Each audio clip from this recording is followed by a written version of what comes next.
Olá pessoal, vamos fazer um resumo do que nós estamos estudando nesta seção, que é a decomposição de vetores.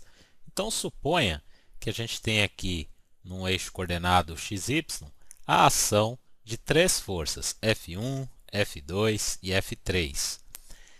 Todas essas forças vão possuir projeções nos eixos, projeções no eixo x e também no eixo y.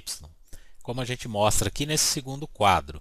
Veja que cada uma das forças, aqui nós tínhamos então a força 1, que agora está aqui tracejada, ela tem então sua decomposição no y, que nós vamos chamar de força 1y, e sua decomposição em x, que nós vamos chamar de F1x. O mesmo vai ocorrer para a força 2 e para a força 3. Cada uma dessas decomposições são calculadas baseadas no ângulo considerado em cada uma dessas forças, o ângulo diretor aqui de cada uma dessas forças.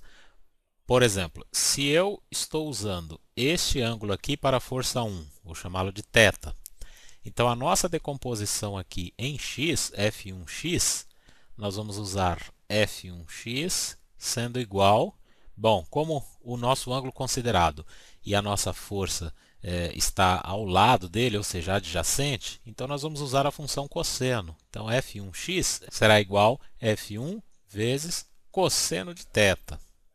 Porém, se nós não usarmos o ângulo θ, suponha que o ângulo considerado, então, vai ser o ângulo entre a força e o eixo y. Vamos chamá-lo de alfa.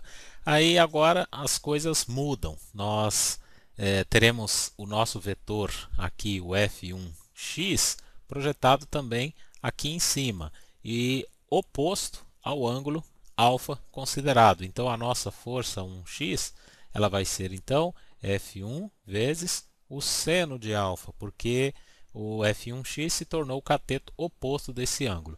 Então, como eu disse no início desse curso, para não decorar fórmulas, não considerar sempre cosseno para o eixo x, porque veja aqui, o nosso eixo x foi usado o seno. Tudo depende de qual ângulo que a gente está observando aqui para poder fazer a decomposição de cada um desses vetores. Em seguida, que a gente já sabe o módulo de cada um, nós vamos fazer a força resultante em cada um dos eixos separadamente. Então, a nossa FRX, ou seja, a força resultante para o eixo x, será calculada mediante aqui as somas vetoriais entre todas as decomposições em x. Então, também teremos a nossa força resultante em y, que é o resultado final da somatória aqui das forças decompostas no eixo y. E para terminar, teremos a força resultante, que é esse vetor em azul, e o significado dele seria o seguinte: veja que inicialmente nós temos três forças agindo num ponto.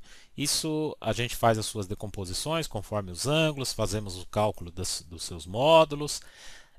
Esse vetor em azul, então, ele é como se a ação das três forças fosse resumida somente por ele, ou seja, o corpo que estiver aqui sendo tracionado por essas três forças, ele sairia nesta direção e sentido do vetor resultante. E esse vetor resultante, o cálculo dele é feito pelo teorema de Pitágoras. Então, a força resultante ao quadrado é a força resultante em x ao quadrado somado com a força resultante em y ao quadrado. Resolvendo essa equação, chegaremos na força resultante. E o nosso ângulo diretor aqui, a gente, por exemplo, poderíamos usar a tangente do nosso ângulo θ, que é a mesma coisa que eu dividir a força resultante y pela força resultante x. Por quê? Porque aqui é o cateto oposto e este é o cateto adjacente. A definição de tangente, cateto oposto dividido por cateto adjacente. Porém, para a gente achar o ângulo θ, nós temos que usar tangente a menos 1, ou seja, a arctangente do resultado desta divisão, da força resultante y dividida pela força resultante x. Quando a gente fizer isso, a gente atinge o ângulo θ, que é o nosso ângulo diretor aqui. Tá ok, pessoal? Então, esse é um breve resumo da decomposição de vetores usando trigonometria.